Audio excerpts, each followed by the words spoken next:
What a year! A year that began with such eager anticipation and joy, which was soon overshadowed with heartache and confusion, despair, bereavement.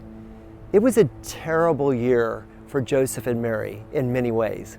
It began with such high hopes of their life together, joyful anticipation of their union as husband and wife. But their joy was overshadowed at a moment in time when Mary was visited by an angel who gave her some very unexpected news. The angel told her that she would be pregnant as an unwed woman, a terrible thing in that day and time that would expose her to lots of suspicion and isolation, lots of judgment and disdain. Thankfully, after his initial shock, Joseph also got a visitation that changed his mind and allowed him to embrace this somewhat devastating news in a way that still allowed God to come through for them that year. So Joseph decided to marry his wife. He chose not to be with her intimately in the event that anyone would suspect that this child was not a miracle.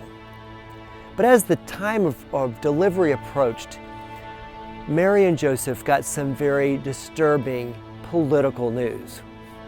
Turns out that Augustus Caesar proclaimed a census which would require Joseph going to his town of residence to Bethlehem, some miles away. A difficult journey, especially if pregnant. I can almost imagine the conversation between Joseph and Mary. He begging her to stay put in Nazareth because she's so far along in her pregnancy, and she refusing to be left alone there, subject to scrutiny and gossip there in her hometown. The decision was made, and so Mary joined him in that journey, riding on a donkey. Whether it was her due date or just the jostling of the donkey, by the time they arrived at Bethlehem, Mary was about to pop. She was ready to have this baby, but everywhere they looked was a closed door. Everywhere they tried to find lodging and find a place to deliver this precious child, they were met with disdain and rejection. Maybe, just maybe, in these awful series of events, God was having His perfect way.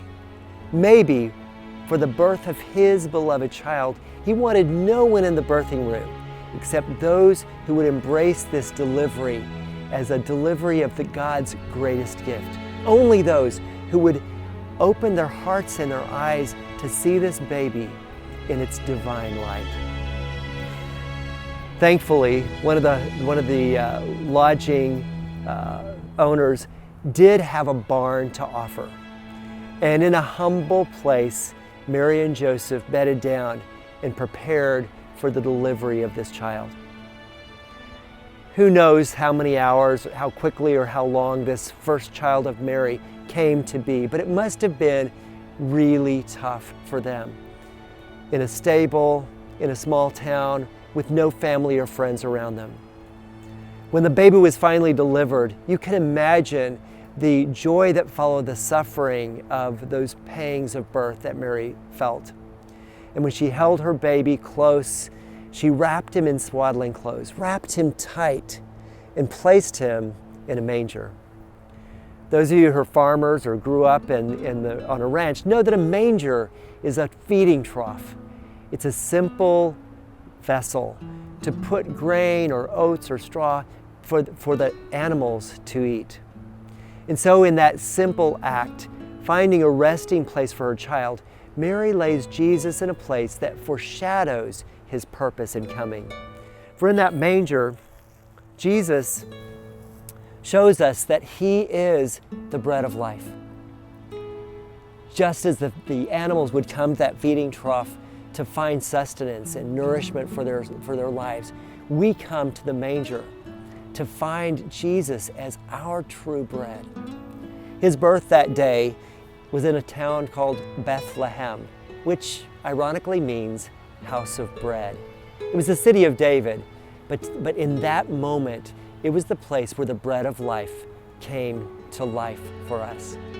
That moment foreshadowed a time years later when Jesus would declare that He's the true bread that comes down from heaven. Unless we eat His flesh and drink His blood, we have no life in us. The miracle of Christmas is that God loves us, that He sends Jesus to be with us in a very powerful and precious way. That the tangible loaf that we break when we share in the Lord's Supper is a reminder of the tangible body of Jesus as He was born on the planet, as He walked here, and as His body was broken to be given for us. So this Christmas, as you enjoy all the trappings, the trees, the toys, and the treats, don't forget the true meaning of Christmas. Don't forget the bread.